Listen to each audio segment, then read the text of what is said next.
Parachá, lej lejá, vete a ti mismo se podría traducir, o vete por tu propia causa, vete por ti mismo. Hay un énfasis en lej lejá, y esta porción comienza de Génesis 12, versículo 1 hasta el 17, 27. Vamos a ir a la segunda lilla. Es un evento muy específico que tenemos acá en la vida de Abraham, ¿cierto? Iniciando su recorrido desde Ur, desde tierras lejanas en la zona de Asia, hasta lo que es la tierra de Canaán, futura tierra de Israel. Amén. O la tierra que Adonai prometió a su descendencia, ¿ya? Pero en ese momento él todavía andaba como peregrino, andaba como extranjero, como advenedizo, ¿ah? En lo que próximamente iba a ser su tierra, ¿ah? Es interesante que él tuvo que caminar en una tierra que le tenía prometida, pero que todavía no era de él, ¿ah? Incluso en una oportunidad tiene que comprar un terreno, ¿ah? Para sepultura, y por lo tanto fue una prueba grande también de fe al respecto. Entonces el versículo 14 dice, y sucedió que llegando Abraham a Egipto, los egipcios vieron que la mujer era hermosa en gran manera. Entonces lo primero es que la tierra de Canaán, en donde él se encontraba, había llegado en primer lugar a la zona de Siquem, ¿ya? O Shechem. Ahí se había instalado por un momento en Moré, y por lo tanto, al experimentar esa hambruna y probablemente esa sequía que puede haber afectado a los rebaños y todo lo que él tenía, le obligó a trasladarse a tierra de Egipto, ¿cierto? Sabemos que Egipto es una zona donde hay un gran río, ¿ah? Y que se divide en muchas ramas y es una zona ideal para, obviamente, tener alimentos y cuidar todos los rebaños y todo lo que Abraham tenía, que de alguna manera también había sacado de la tierra de Ur, ¿ya? De donde reinaba en ese tiempo Nimrod, ¿ah? Recordemos entonces de que las naciones ya estaban definidas en la tierra, cada una tenía su propio Dios, y por lo tanto Abraham es tomado, ¿cierto?, para hacer posesión, ¿ya? Del Elión, del Altísimo, del Shaddai, que es el que se va a manifestar sobre su vida. Entonces está aquí formándose el inicio de una nueva nación, de una nación extraordinaria, de una nación que se diferencia y que se separa del resto de las demás naciones. Entonces esa hambre que afecta a Canaán obliga a que él se vaya a Egipto. Su esposa Sarai era muy hermosa a pesar de tener más de 65 años de edad, que era la edad que tenía en ese momento, ¿ya? Y llamó grandemente la atención de los hombres de Faraón. Esta fue la quinta prueba en la vida de Abraham. Es muy probable, ¿cierto?, que también en ese entonces, si hacemos una relación de que los hombres vivían ya en ese momento 500, estaban bajando de 600, 500, 400, ¿cierto? Que obviamente las personas quizás estuvieran mejor físicamente, ¿ya?, que lo que es hoy. Si hoy día hay la expectativa de vida es mucho menor, en ese entonces las expectativas de vida eran mayor, y a pesar de que tenía 65 años, probablemente no era como los 65 años de hoy día, ¿ah? ¿Cierto? Así como las hermanas se ven mucho más jóvenes, ¿ah? ¿Cierto? Amén. Por la gracia del Señor. Así también Sara probablemente se veía en ese entonces, para nosotros decir, pero ¿cómo va a tener 65 años si parece a lo mejor de 40? ¿Ah? Yo creo que puede haber una relación allí entre la expectativa de vida y también un poco el envejecimiento que se daba en ese entonces. Recordemos que después de Noé, del diluvio, hubieron cambios, ¿cierto? Conversamos, atmosféricos que también afectaron, ¿cierto?, la oxidación, el envejecimiento en el cuerpo, el daño celular y todos esos fenómenos fisiológicos que también generaban esta situación.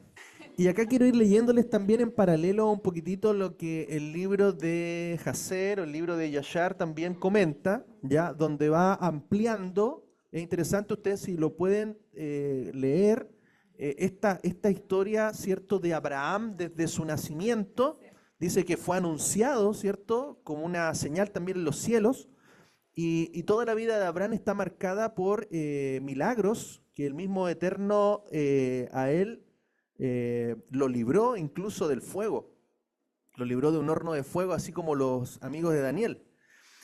Y todos esos eventos fueron marcando algo que para Abraham iba a ser muy importante en la tierra, ¿ya?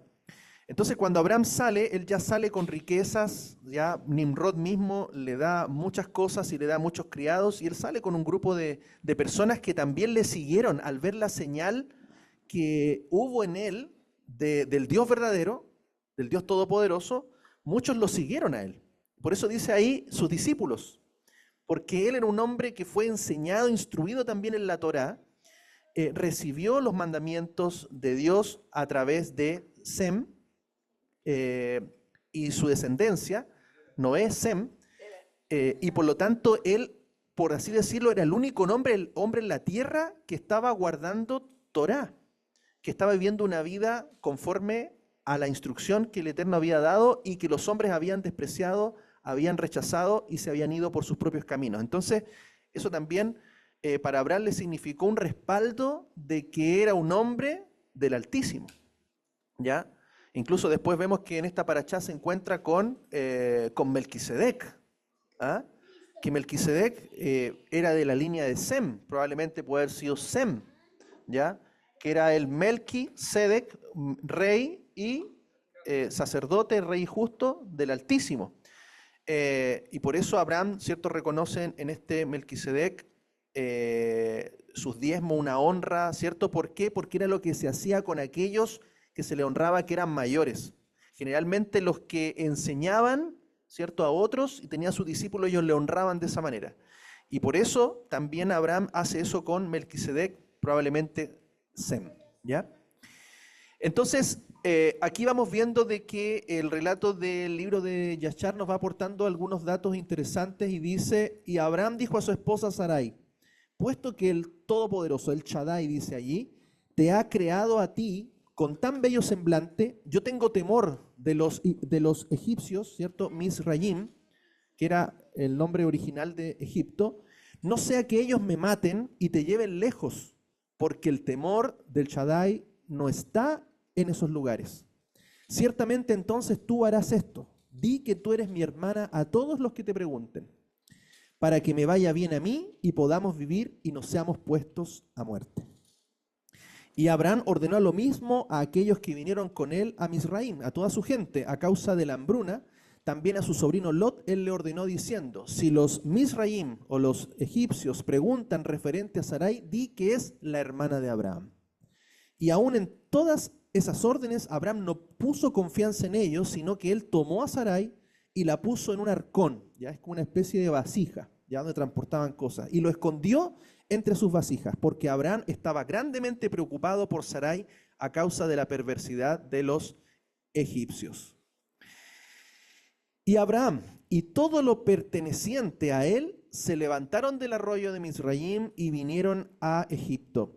Y ellos apenas habían entrado en las puertas de Egipto cuando los guardias se pararon delante de ellos diciendo, den el diezmo al rey de lo que tienen. Entonces pueden entrar al pueblo. Y Abraham y aquellos que estaban con él así lo hicieron. Y cuando ellos vinieron, ellos sacaron el arcón donde Sarai estaba escondida. Y los egipcios vieron el arcón. Y los sirvientes del rey se acercaron a Abraham diciendo, ¿qué tienes en este arcón que nosotros no hemos visto? Ahora abre el arcón y da el diezmo al rey de todo lo que contiene. Y Abraham dijo, este arcón yo no abriré, pero todo lo que ustedes demanden sobre él, yo daré. Y los oficiales de Faraón respondieron a Abraham diciendo, es un arcón de piedras preciosas, danos la 10ª parte de ello. Abraham dijo, todo lo que deseen yo daré, pero no pueden abrir el arcón. Y los oficiales del rey presionaron a Abraham y ellos alcanzaron el arcón y lo abrieron por la fuerza y ellos vieron. Y he aquí una mujer bella estaba en el arcón. Después el versículo 15 dice, y la vieron los ministros de Faraón y la alabaron ante Faraón y la mujer fue llevada a casa de Faraón. Recordemos que aquí en la Torá tenemos como un resumen, ¿ya? Tenemos como una síntesis, ¿ya?, de eventos mucho más amplios, y por eso que lo estamos ampliando un poquitito con lo que nos relata el libro de Yashar. Dice, y cuando los oficiales del rey contemplaron a Sarai, fueron golpeados con admiración por su belleza. Y todos los príncipes y sirvientes de Faraón se reunieron para ver a Sarai, porque ella era muy bella. Y los oficiales del rey corrieron y dijeron a Faraón todo lo que ellos habían visto. Y ellos alabaron a Sarai delante del rey. Y Faraón ordenó que se la trajeran, y la mujer vino delante del rey. Y Faraón contempló a Sarai, y ella lo complació extremadamente. Y él fue golpeado con su belleza. Y el rey se regocijó grandemente a causa de ella, e hizo regalos a aquellos que le trajeron las noticias de ella.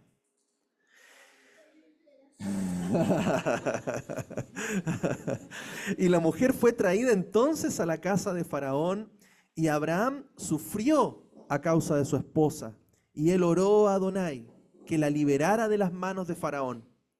Y Sarai también oró al mismo tiempo y dijo, oh Adonai, el Shaddai, tú sí le dijiste a mi señor Abraham que se fuera de su tierra y de la casa de su padre a la tierra de Canaán. Y tú le prometiste que iría bien con él si hacía tus mandamientos. Ahora contempla, hemos hecho eso que nos has ordenado, y nosotros nos fuimos de nuestra tierra y de nuestras familias, y fuimos a una tierra extraña y a una gente que no habíamos conocido anteriormente. Y nosotros vinimos a esta tierra para evitar la hambruna, y este malvado accidente ha caído sobre mí. Ahora, por lo tanto, oh Adonai Elohim, libéranos y sálvanos de las manos de este opresor, y haz bien conmigo por amor a tu misericordia. Esa fue la oración que relata de Sarai, una mujer temerosa del Señor, igual que Abraham, y reclamando las promesas también que el Shaddai le había dado a Abraham. Dice, y Adonai escuchó la voz de Sarai, y Adonai envió a un malaj para liberar a Sarai de la mano de Faraón. Y el rey vino y se sentó delante de Sarai, y he aquí un malaj de Adonai estaba parado sobre ellos. Y él apareció a Sarai y dijo a ella, no temas, porque Adonai ha oído tu oración. Después el versículo 16 dice, y Abraham le fue bien por causa de ella, y tuvo rebaño, vacada y asnos, también siervos y siervas, asnas y camellos. Entonces, ¿por qué le vino esto?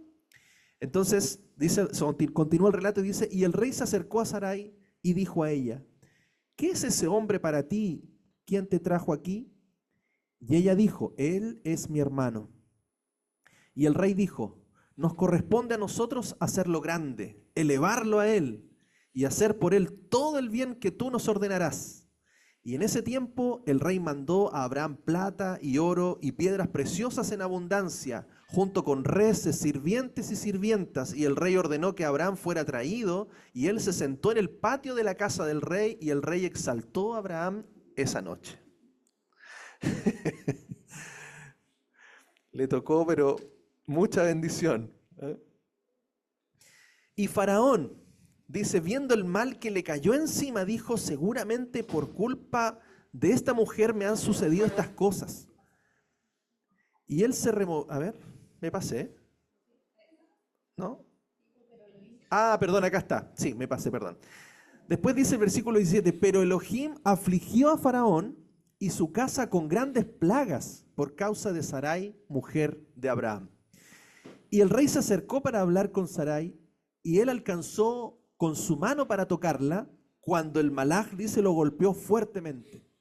Y él estaba aterrorizado y se abstuvo de alcanzarla.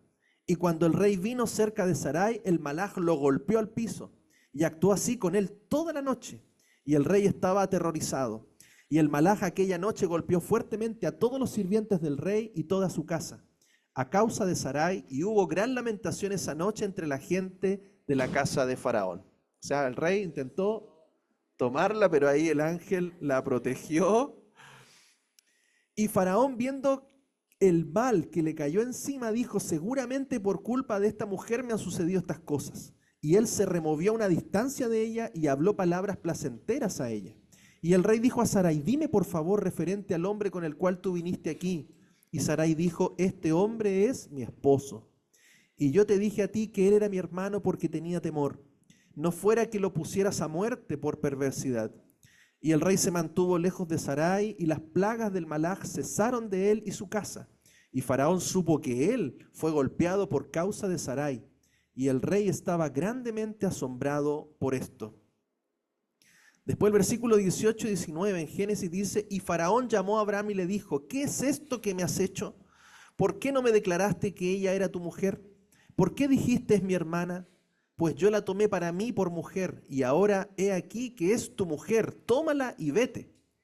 Y en la mañana el rey llamó por Abraham y dijo a él, ¿qué es esto que me has hecho? ¿Por qué dijiste, ella es mi hermana? Debido a eso yo la tomé para ser mi esposa, y esta pesada plaga ha por tanto caído sobre mí y mi casa. Ahora por lo tanto, aquí está tu mujer, tómala y vete de nuestra tierra, no sea que todos muramos por causa de ella. Y Faraón tomó más ganado, sirvientes, sirvientas, plata y oro, para dar, y Faraón tomó, ¿cierto?, para dar a Abraham, y él le regresó a Sarai, su esposa. Doble bendición. Después el versículo 20 dice, y Faraón mandó a los hombres que escoltaran a Abraham con su mujer y todo lo que poseía, y Lot estaba con él. Y el rey tomó, dice el relato, una doncella que había nacido de sus concubinas, y la dio a Sarai por sirvienta. Y el rey dijo a su hija, es mejor para ti, mi hija, que seas sirvienta en la casa de este hombre, a que seas ama en mi casa. Después que hemos contemplado el mal que nos cayó por causa de esta mujer. Esa mujer que es entregada allí, ¿saben quién es? Agar, ¿cierto? Agar, una de las hijas de Faraón, ya con una de sus concubinas, es entregada, esta princesa en alguna manera, es entregada a Sarai como sierva. Claro, dice que va a ser más honra estar con ese hombre que tiene un Dios tan grande, tan poderoso, que te quedes acá conmigo, dice Faraón. O sea, es tremendo esto.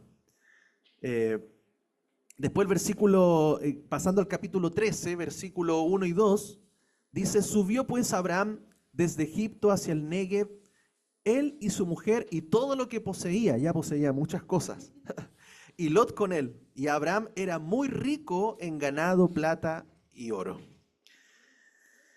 Dice, y Abraham se levantó y él y todo lo perteneciente a él salieron de Egipto, y Faraón ordenó a algunos de sus hombres acompañarlo y a todos los que fueron con él. Y Abraham regresó a la tierra de Canaán, al lugar donde había hecho el altar y donde al principio había plantado su tienda. Versículo 3, y en sus peregrinaciones por el Negev fue encaminado a Betel, al lugar donde al comienzo había plantado su tienda entre Betel y Jai. Después de haber estado en Egipto, Abraham volvió al mismo lugar donde había estado antes y donde había invocado el nombre del Eterno por primera vez en la tierra, a la entrada de Betel, o la casa de Elohim. Amén. Entonces, aquí tenemos también lo que representa Egipto, ¿cierto? Sabemos que cuando decimos esa frase, salí de Egipto, es salir del mundo, salir del sistema que hoy día gobierna, del faraón de este siglo, ¿ya? Pero fíjense qué interesante, porque esto también nos habla de que esta salida de Egipto fue con muchas riquezas, de la misma manera en que después Israel iba a salir de Egipto con muchas riquezas. ¿Se recuerdan eso? Entonces aquí vemos como un adelanto, ¿ya? De lo que iba a ser el futuro. ¿Ah? Eso también es lo que va a suceder cuando nosotros salgamos, ¿cierto? Finalmente de la posesión de Faraón, vamos a salir con mucha bendición y con muchas riquezas. Amén. Vamos a ser tremendamente bendecidos. Egipto simboliza el sistema de este mundo que está, ¿cierto?, bajo el poder de Faraón, de la tiniebla. Esto nos indica que si uno se desvía y sale fuera del lugar del llamado y las promesas, hay que volver del mundo a la familia, a la casa del Eterno. Es lo que representa Abraham saliendo de Egipto, regresando a Betel, a la casa de Elohim. Cuando Abraham había dejado atrás los dioses de sus padres en Mesopotamia, proclamó el nombre del Eterno en Betel. Y cuando volvió de Egipto, volvió a proclamar el nombre del Eterno en el mismo lugar. Betel se convirtió así en un centro de proclamación del Shaddai por encima de los dioses de Babilonia y de Egipto. Entonces aquí veamos de alguna forma una guerra, ¿ah? Una guerra espiritual, una guerra de los dioses o las deidades que estaban en ese tiempo, y claramente el Shaddai, el Elión, el Altísimo, ¿cierto? Como se había dado a conocer a Abraham, era aquel que estaba manifestando mayor poder, ¿ya? Y por eso también el faraón tiene un respeto con Abraham, porque dice, pero ¿por qué no lo mató? Si le mintió, lo engañó y todo lo que pasó, era porque realmente era muy importante el temor a ese Dios de Abraham. Por eso le dice, no vaya a ser que nos termine matando a todos. Entonces, para aquellos tiempos, el Dios que ellos tenían era muy importante, ¿ya? Entonces ellos vieron claramente que el Dios de Abraham era mucho más grande que el Dios de los egipcios y también de las demás naciones, así como lo vio Nimrod en medio del lugar donde él gobernaba, en Babilonia. Entonces acá algo interesante es que el Señor se revela como el Shaddai, ¿ya? Y el Shaddai quizás hoy día, ¿cómo lo podemos traducir? Como el Todopoderoso, ¿cierto? Pero en realidad esa traducción va mucho más allá de lo que es el Todopoderoso. Eso vamos a ver un poquitito también. ¿Por qué? Porque hasta ese entonces dice la Escritura que Él no se reveló como Yud Hei Vav Hei. ¿A quién se le reveló como Yud Hei Vav Hei? Dice la Escritura a Moisés. A Él se le reveló con ese nombre. Porque recordemos que en hebreo los nombres marcan un propósito, marcan un destino, marcan un plan. Entonces, con Moisés, dice, a él le dice, yo me revelé, no me revelé con este nombre, a Abraham, a Isaac y a Jacob, sino que me revelé a ellos como el Shaddai, ¿ya? Y el Shaddai tenía una importancia en aquel tiempo por todo lo que significaba la cosmovisión de las deidades en aquella época. Entonces vamos a ver un poquitito lo que significa el Shaddai, que fue traducido como el Todopoderoso, pero que en realidad tiene una connotación diferente. Y quizás la Biblia BTX consideró otra traducción para ese nombre. Entonces, dice Génesis 17:1, era Abraham de 99 años cuando Adonai se apareció a Abraham y le dijo, yo soy el Shaddai, anda delante de mí y sé perfecto. Entonces es importante que hasta ahí no se había revelado como Yud Hei Vav Hei. ¿Ya? Nosotros vemos hoy día en la Escritura, ¿cierto?, que aparece el nombre Jehová, el nombre Yahweh en las Biblias, pero en realidad todavía ese nombre no se había revelado. Como la Escritura se escribe posteriormente, se considera ese nombre, ¿cierto? Y dice, y habló Jehová, habló Yahweh, habló Yahvé. Pero en realidad en ese momento todavía no se revelaba ese nombre. Hasta Moisés, dice la Escritura. Por lo tanto, cuando él se manifiesta a Abraham, a Isaac y a Jacob, todavía era la palabra él, ¿cierto?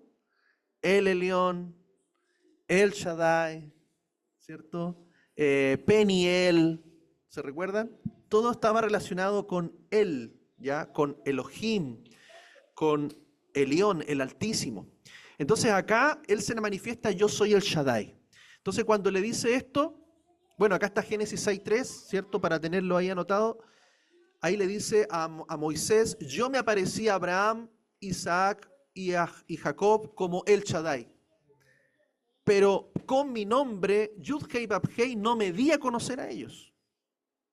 Porque es interesante que ahí con Moisés se está marcando un propósito y un destino para lo que va a ser Israel y para lo que va a ser también la venida del Mesías.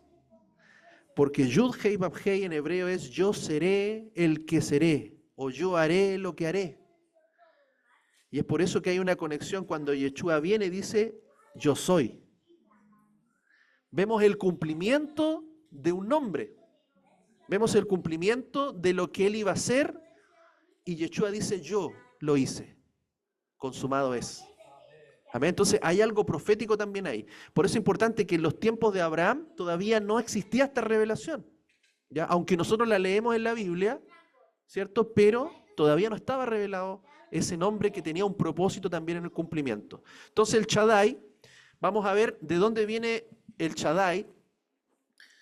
Primero él, ¿cierto? Viene de Elohim, también puede venir del Elión, ¿ya? Que es una abreviatura de lo que es el Altísimo. Él ya en sí significa el más poderoso, ¿ya? Él, Elohim, es el más poderoso. Entonces, por eso la traducción del Shaddai como el Todopoderoso sería un poco incompleta, ¿ya? Porque ya el prefijo él ya estaría denotando ese todopoder, ¿ya?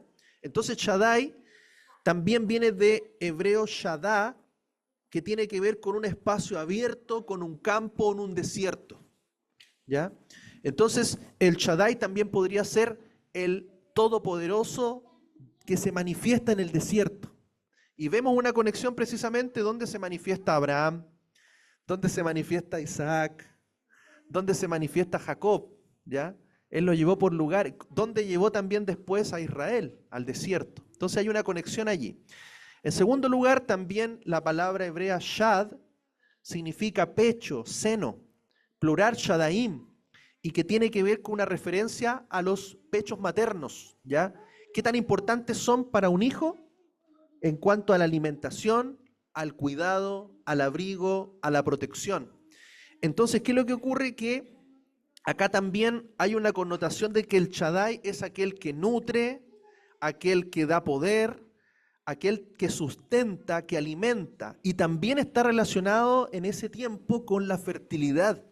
Por eso fíjense, cuando él se manifiesta al Shaddai, como el Shaddai le dice, te voy a dar una descendencia, te voy a dar una herencia, siendo que la esposa era estéril y que Abraham también era de edad. Entonces el Shaddai también tiene una connotación de que yo te voy a sustentar, yo te voy a proveer todo lo que tú necesitas, pero también yo te voy a multiplicar y te voy a fructificar, ¿ya? Ahora, eso también está conectado con otra palabra semita, antigua, que es Shadú, y que significa montaña, o Shadau, o Shaduá, que es morador de la montaña. ¿Dónde también se manifestaba él? Sube al monte, ¿o no? Hablaba desde el monte, de lugares altos. Entonces toda esa conexión, desierto, monte, pechos, también está conectado porque en la antigüedad, en la mitología cananea, que era la de ese tiempo, había dos montañas gemelas, que eran llamadas Targisisi y Tarumagi. Pero si ustedes se dan cuenta, esas dos montañas, ¿qué representaban? Dos pechos. ¿Ah? Entonces era como que esas montañas, ¿cierto? Había una conexión con los cielos, una conexión con Dios, con el Eterno, una conexión con sustento, con la provisión y con todo lo que un hombre podía necesitar. Entonces eso es lo que se creía. Entonces cuando habla del Shaddai, está hablando de una connotación mucho más amplia que traducirlo como el Todopoderoso. Entonces todo eso era lo que se entendía. Hoy día nosotros dicen el Shaddai y no sabemos qué significa. Pero cuando hablaba del Shaddai, yo decía, yo soy el Dios de la montaña, yo soy el Dios del desierto, yo soy el Dios que tú necesitas para sustentarte. Vas a salir, por eso le dices, sal de aquí. ¿Y a dónde voy? Sal. Yo te voy a sustentar, yo te voy a proveer. Entonces también acá vemos que Abraham le creyó y eso le fue contado por justicia. Amén. Porque fue realmente un desafío grande.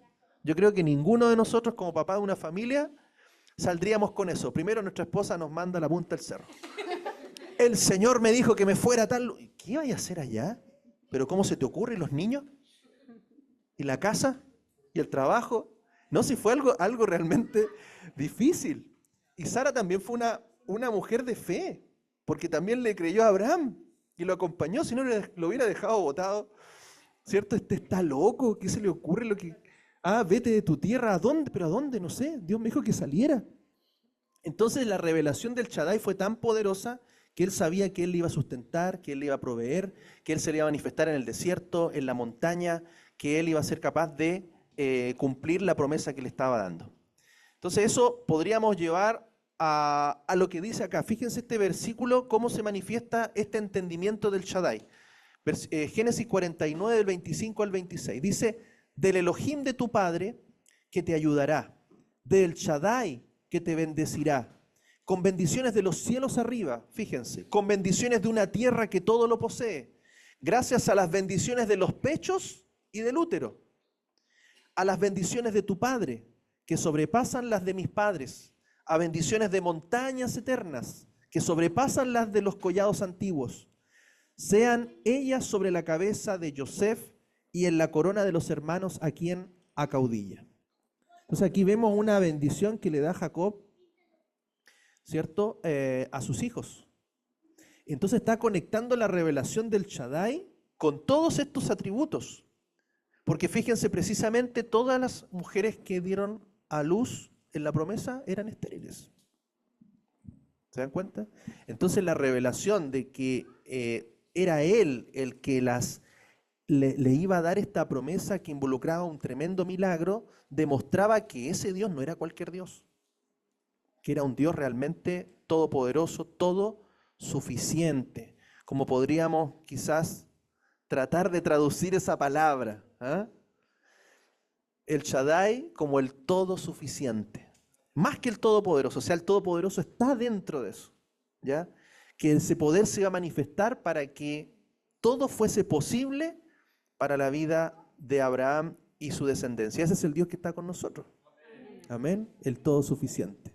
Porque nos va a tocar caminar por fe, hermanos. Nos va a tocar salir, nos va a tocar movernos, nos va a tocar de alguna manera hacer algo que para el mundo es una locura, es salir de la seguridad, quizás de lo que hoy día el mundo nos ofrece, salir de la tecnología que el mundo tiene, salir, pero ¿cómo vas a rechazar la inteligencia artificial? ¿Cómo vas a rechazar estos avances? Vamos a ir en un sentido contrario, precisamente como Abraham tuvo que salir. ¿Cómo vas a dejar el celular si todo está en el celular? El Señor nos va a exponer a ciertos desafíos que nos van a hacer recordar lo que Abraham tuvo que hacer. Y es que tuvo que salir y dejar todo en pos de una palabra, en pos de una promesa, en pos de lo que Abraham vio anticipadamente y que nosotros estamos por ver, la venida del Mesías, el regreso del Mesías. Finalmente el versículo 4 dice que fue al lugar del altar que había hecho allí por primera vez, y allí Abraham invocó el nombre de Adonai. Sabemos que el nombre es del Shaddai. Abraham levantó 5 veces adoración al Shaddai en 4 lugares que edificó. En esta aliyá se menciona el segundo altar, ¿ya? Hay 4 lugares, ¿ya? Y que él levanta en distintos momentos y que si los estudiamos, obviamente, ya que sería otra enseñanza más larga, nos va hablando del mismo proceso que nosotros vamos viviendo, ¿ya? Cada palabra del lugar donde Abraham acampa y levanta un altar nos revelan algo. Y hoy día solamente vamos a ver 2 altares, ¿ya? De los 4 altares que levantó Abraham, vamos a ver 2 altares y su significado. Cuando Abraham salió de Parán Aram, levantó 4 altares por el camino. Cuando Abraham aún era Abraham, no estaba completo, no tenía una idea clara de lo que Hashem quería hacer con él. Por eso tenía que ser pulido, tenía que ser incrementada la obra en él para que llegara a la estatura del Padre de Naciones o el Padre de Multitudes, ¿cierto? Que es el cambio que tiene de Abraham como Padre enaltecido a Abraham, Padre de Multitudes. En primer lugar, estos 4 altares nos hablan de un significado. El número 4 nos habla de los 4 puntos cardinales. Recuerden, ¿se acuerdan en el altar del sacrificio, en el altar del incienso? También tenían cuernos que apuntaban a los 4 extremos. Ya. El número 4 nos habla de los 4 extremos de la tierra, ya, también a donde su promesa iba a llegar, hasta los confines de la tierra. Esto también nos habla de la totalidad. El número 4 nos habla de totalidad, nos habla de estabilidad, nos habla de algo completo, nos habla de la plenitud. Y por lo tanto, ese era el proceso que el Señor quería revelarse también a él, que con él era todo suficiente, que él era todo lo que necesitaba, no necesitaba nada más. También vemos en el número 4 que podríamos considerarlo algo que abarca toda nuestra vida. Es por eso que una mesa tiene 4 patas. ¿Ah? Con 2 no es estable, con 3, pero 4 es la cantidad de de patas o elementos o pilares que necesita algo para poder sostenerse firmemente. ¿Ya? Entonces el número 4 también tenía una connotación importante en un proceso de una vida estable, ¿ya?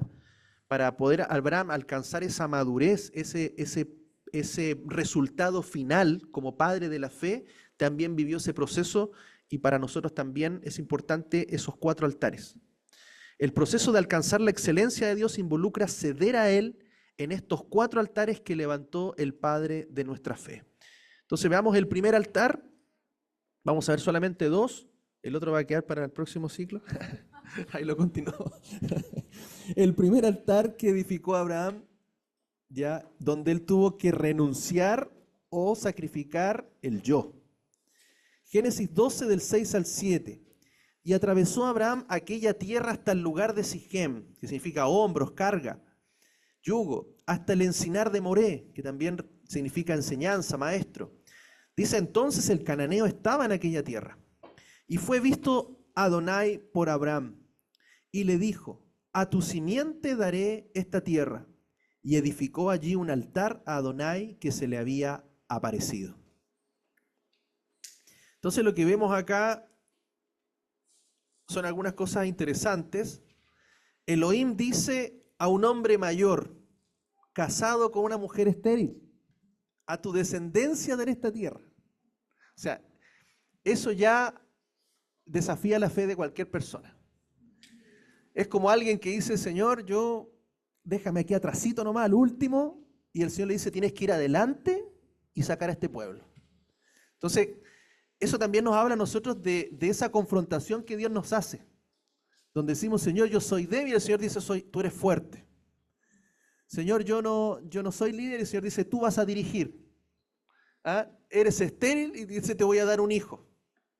Entonces, ese altar también representa ese desafío que muchas veces Él nos confronta con su palabra y nos desafía a la condición que nosotros tenemos, a lo que Él dice que va a hacer con nosotros. Entonces, si usted, hermano, dice algo negativo, el Señor le va a decir todo lo contrario. Él siempre va a confrontar ese yo, porque sin darnos cuenta, muchas veces esa actitud negativa que nosotros tenemos también es parte de ese yo. Es parte de el considerarnos nosotros mismos, el cómo nosotros nos vemos, a diferencia de cómo Él nos ve. Amén. Entonces Él se estaba viendo viejito, que ya, incluso hay un versículo que dice casi muerto, ¿cierto? No estoy mintiendo, la escritura dice casi como muerto, estaba viejito. Y su esposa estéril, y Él le dice, a ti te voy a dar una descendencia. Entonces realmente eso desafía la fe, desafía el yo, desafía lo que nosotros también nos autodeclaramos, desafía lo que nosotros mismos pensamos, a lo que realmente Dios piensa y Dios quiere hacer con nosotros. Entonces, Dios va a hacer siempre algo mucho más de lo que nosotros mismos creemos. Amén. Dice, en segundo lugar, Abraham Avinu, que significa nuestro padre Abraham, luego de salir en obediencia al llamado divino, le llevó en dirección a Siquem, que significa hombro, yugo, y Moré, que quiere decir maestro. Entonces también hay un encuentro especial allí, ¿ya? De lo que él llevaba de sí mismo, porque también a él le tocó renunciar a muchas cosas, ¿ya? Le tocó renunciar a una familia, le tocó renunciar a cómo se hacían las cosas en su casa, le tocó renunciar a los dioses que tenían, le tocó cortar con la cultura, con tradiciones, con pensamientos, con mentalidad, un montón de cosas que tuvo que renunciar, ¿cierto?, en ese lugar. Y es por eso que también nos conecta con lo que sucede con nosotros hoy día, que tenemos que renunciar a lo nuestro para tomar el yugo o lo que Yeshua nos viene a traer. Porque cuando a Yeshua también lo vemos como un moré, como un maestro, ¿sí? También le decían maestro, moré. Es porque cuando hay un discípulo que se toma de un maestro, dice la palabra que digamos, en los términos hebreos, judíos, él se enyuga. Él está enyugado a este maestro. Entonces, por eso mismo que cuando alguien reconocía a Yeshua como su maestro y era un discípulo, se enyugaba a él. Y es por eso que él le decía, mi yugo es fácil y ligera mi carga.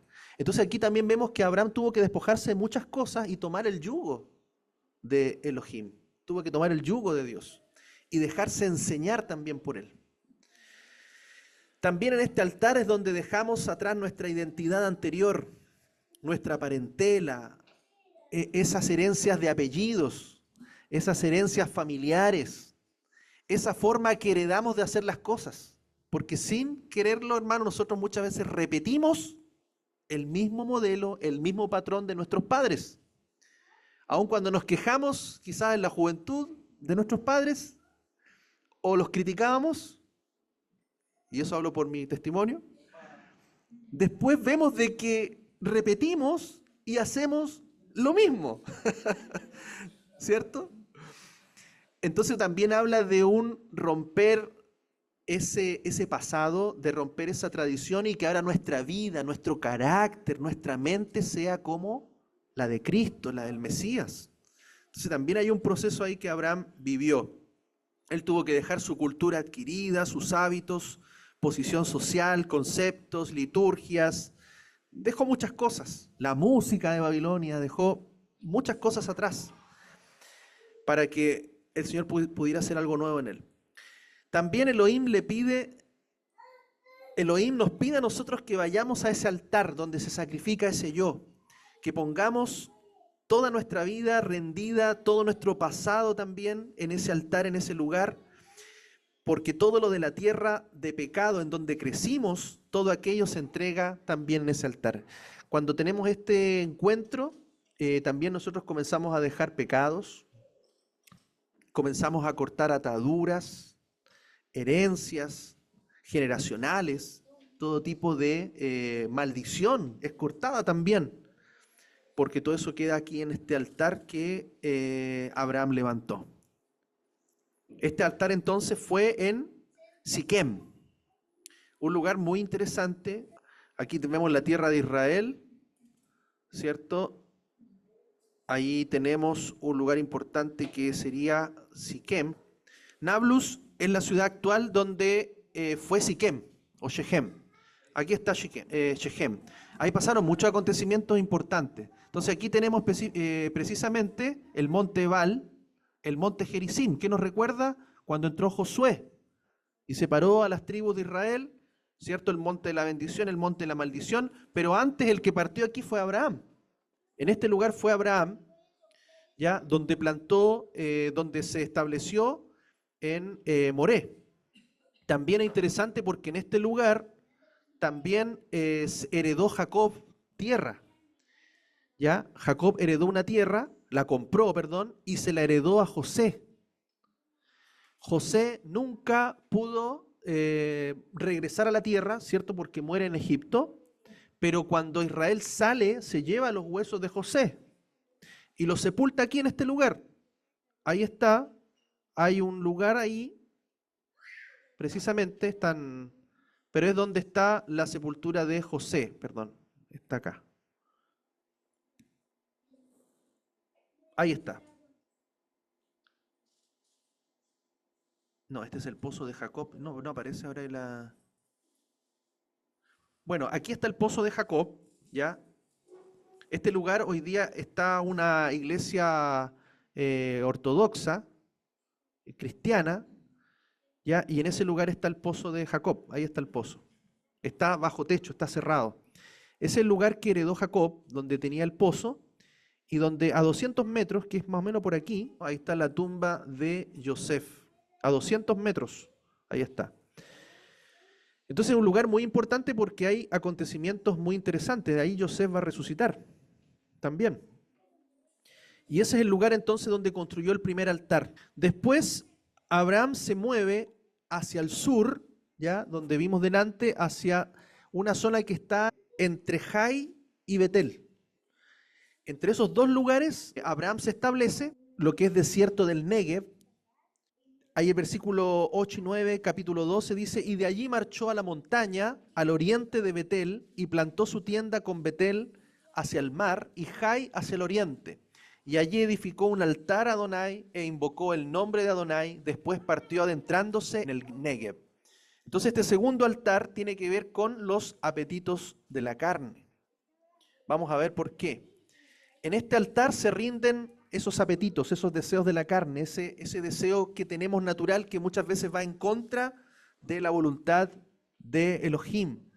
Como dicen Proverbios, cuando te vayas a sentar a comer, mira bien lo que vayas a poner delante de ti, para que no te dé indigestión, dice la palabra.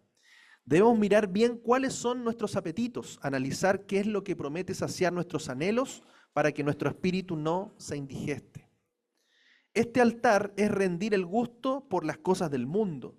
Jai significa lo bajo, lo profundo. Está relacionado también con ruina.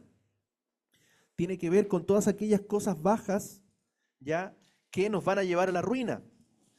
Y de lo más bajo y profundo de nuestra carne y deseos, Dios nos lleva ¿a dónde? Hacia Betel, que es casa de Elohim, que es figura de lo alto. Debemos rendir lo bajo de nuestras vidas para ser quemado por Dios y solo entonces alcanzaremos lo alto, que es la casa de Elohim. Entonces, de un lugar que significa bajo, que significa ruina, Él se establece mirando hacia Betel, mirando hacia la casa de Elohim. Entonces también nos habla de un proceso de dejar atrás pasiones, de dejar atrás quizás sus propios sueños, sus propios anhelos, sus propios pensamientos y mirar lo alto que Adonai lo estaba llevando en ese momento, hacia Betel, casa de Elohim. El Negev también tiene un significado y este lugar significa estancamiento. Negev significa estancamiento. Nos habla también de ese proceso de estar estancados espiritualmente, porque muchas veces estamos ahí entre lo bajo y lo alto. Estamos a veces luchando con nuestras pasiones, nuestros pecados, y también luchando con lo que Dios nos ha prometido y hacia dónde Dios nos quiere llevar. Entonces, el Negev es ese lugar donde nos habla de estancamiento. Hay muchas cosas de Dios que parecen estar estancadas en nuestra vida. Y es por esto que Dios quiere darnos más y llevarnos más lejos. Por eso necesitamos rendir y renunciar también a nuestra carne, a nuestra naturaleza pecaminosa, a nuestros deseos. También los apetitos de fama, de riqueza, de poder, o incluso apetitos de ser grandes y hombres, mujeres de Dios, que también podría ser algo bueno, pero en nuestra carne, en nuestras fuerzas, también puede ser considerado algo que no es espiritual. Porque querer ser demasiado grandes también puede ser un apetito egocéntrico. El proceso correcto es rendirnos totalmente a Adonai y no habrá estancamiento, solo así alcanzaremos lo que Dios tiene dispuesto para nosotros. Cuando rendimos los jai, ¿cierto? Aquellas cosas bajas, nuestras pasiones que nos llevan a la ruina, estamos dejando atrás aquellas cosas que trajeron ruina a nuestra vida.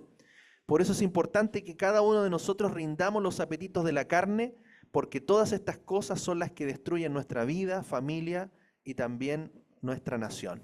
Es lo que ha pasado con, ¿cierto?, con cada uno de nosotros en ciertas cosas, como lo que pasó con Israel, ¿cierto?, que el pueblo también fue destruido por volver a sus pasiones, por volver a su yo, por volver a la rebeldía, a la desobediencia, ir en contra de lo que el Señor les había dicho. Amén. Hasta ahí vamos a llegar con los dos primeros altares. Amén. Eso es lo que nos deja esta pequeña aliyá, poderosa, poderosísima, y es solamente una parte de toda esta parachá. Entonces, en realidad, como les digo, siempre es muy difícil aprender de toda esta parachá, de toda la riqueza que hay. Ni siquiera hablamos de Lot, nada.